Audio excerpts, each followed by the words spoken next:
Guys, update lang po guys, no.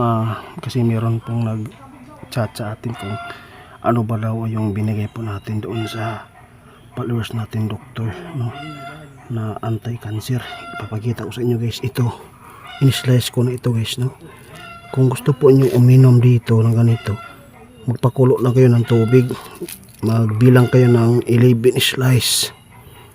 Ito yung inumin, tapos ninyong gamitin, huwag mo itapon, ibilad lang muna ulit, tapos pwede na po ulit naman ninyong lagyan ng mainit na tubig.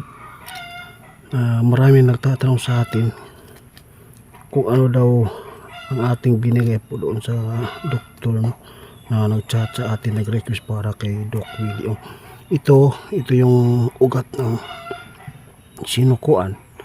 Napakaganda ito guys, no. Lalo na pag mahina yung katawan, okay lang to pag ihalo din, no? Kahit hindi walang halo, ito pwede to, pero mas maganda pag may mahalo kasi mas mabisa talaga yung maraming benefits na makukuha sa katawan. Ito yung sinag araw guys, pero tulpo-tulpo ko na to kasi mayroon pong nag-order nito kasi po may nag-ano sa atin baka daw nakakalason ito, kaya gusto daw niya na makita para wala daw problema. Baka daw tayo ang mapagbintangan kung anong mangyayari kapag may umiinom daw dito.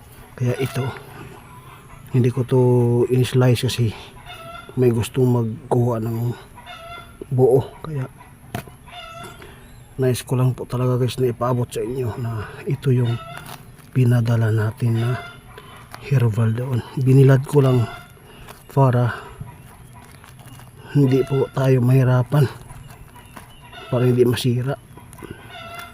Itong order na to guys, no, para to sa taga Ireland. Ipapadala ko po sa Ireland po ito kasi bawal po yung langis. Ito lang, mas maganda po ito guys na ito yung bilad kasi malayo yung pupuntahan nito.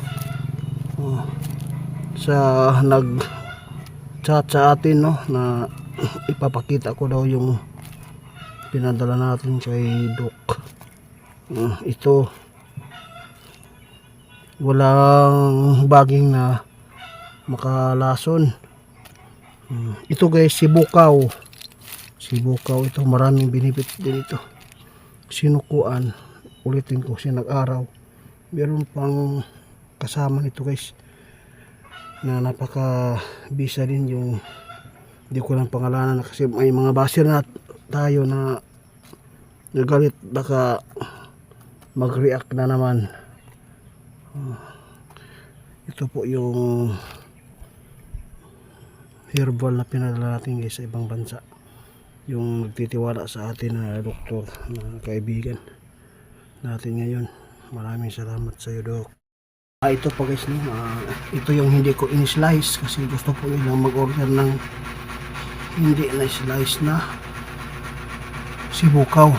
Ito yung sibukaw natin. Ito yung sinukuan na buo. Ayaw po nilang ipaputol ng maliit. At saka ito, para po to sa ibang bansa. Yun. Kaya nagpapasalamat ako dahil po ay sa inyong pagtitiwala. Salamat po dahil po ay marami din po itong natulungan, no?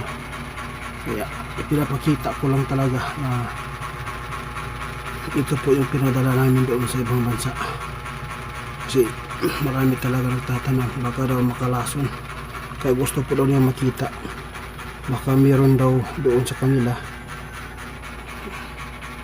Basta yung dahon nito parang kalamong guys, no. Salamat po sa inyong pag titiwala sa amin.